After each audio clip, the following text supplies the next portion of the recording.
Hey, what's up, everyone? Today I'll be reading a bedtime story for you guys. The story is The Nix of the Mill Pond. At first, I didn't really know what a nix is after Googling a lot. And if you just put nix on Google, you won't find anything, but um, I don't know. You can type like who is the Knicks or something like that, and there's like what? Oh no, this is not what. I don't think this is what the Knicks is though. What is the Knicks? Yeah, what is the Knicks? And in German mythology, it is a water being, half human, half fish, similar to a mermaid, I think. And yeah, something like this. Isn't that beautiful? I think it's great though. Okay. Sorry for the distraction. I just want you to know what a Nyx is before beginning the story. Um, so yeah, so the story is the Nyx of the Mill Pond. Okay, so I'll start right now. There was once upon a time a miller who lived with his wife in great contentment. They had money and land, and their prosperity increased year by year, more and more. But ill luck comes like a thief in the night. As their wealth had increased, so did it again decrease, year by year. At last, the miller could hardly call the mill in which he lived his own.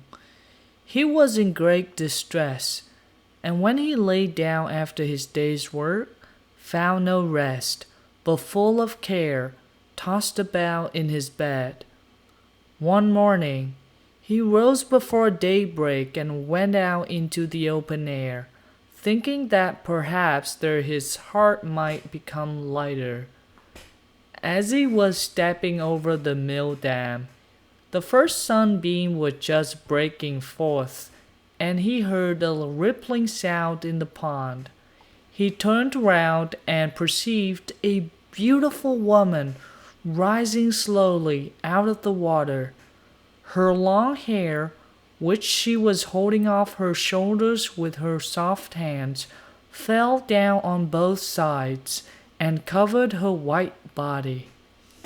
He saw that she was the Nix of the mill pond, and in his fright did not know whether he should run away or stay where he was. But the Nix made her sweet voice heard, called him by his name, and asked him why he was so sad. The miller was at first struck dumb, but when he heard her speak so kindly, he took heart and told her how he had formerly lived in wealth and happiness, but now that he was so poor that he did not know what to do. Be easy, answered the Nix. I will make you richer and happier than you have ever been before. Only you must promise to give me the young thing which had just been born in your house. What else can that be? Thought the miller. But a young puppy or kitten? And he promised her what she desired. The Nix descended into the water again, and he hurried back to his mill, consoled and in good spirits. He had not yet reached it when the maidservant came out of the house and cried to him to rejoice, for his wife had a little boy. The miller stood as if struck by lightning. He saw very well that the cunning Nix had been aware of it and had cheated him. Hanging his head, he went up to his wife's bedside, and when she said, "Why do you not rejoice over the fine boy?" He told her what had befallen him and what kind of a promise he had given to the Nix. Of what use to me are riches and prosperity? He added. If I am to lose my child, but what can I do? Even the relations who had come thither to wish them joy did not know what to say. In the meantime, prosperity again returned to the miller's house. All that he undertook succeeded. It was as if presses and coffers filled themselves of their own accord, and as if money multiplied nightly in the cupboards. It was not long before his wealth was greater than it had ever been before, but he could not rejoice over it untroubled. The bargain which he had made with the Nix tormented his soul. Whenever he passed the mill pond, he feared she might assent and remind him of his debt. He never let the boy himself go near the water. Beware, he said to him. If you do but touch the water, a hand will rise, seize you, and draw you down. But as year after year went by, and the Nix did not show herself again, the miller began to feel at ease.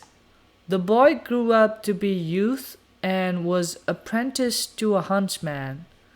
When he had learned everything and had become an excellent huntsman, the lord of the village took him into his service. In the village lived a beautiful and true-hearted maiden who pleased the huntsman. When his master perceived that, he gave him a little house. The two were married, lived peacefully and happily, and loved each other with all their hearts. One day, the huntsman was chasing a roe, and when the animal turned aside from the forest into the open country, he pursued it and at last shot it. He did not notice that he was now in the neighborhood of the dangerous mill pond, and went, after he had disemboweled the stag, to the water in order to wash his blood-stained hands. Scarcely, however, had he dipped them in than the Nix ascended, smilingly wound her dripping arms around him, and drew him quickly down under the waves, which closed over him. End of part 1. So I'll end part 1 here.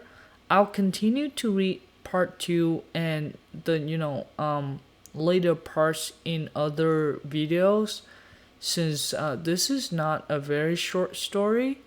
It's better to save some energy for reading other parts. Thanks you guys for listening.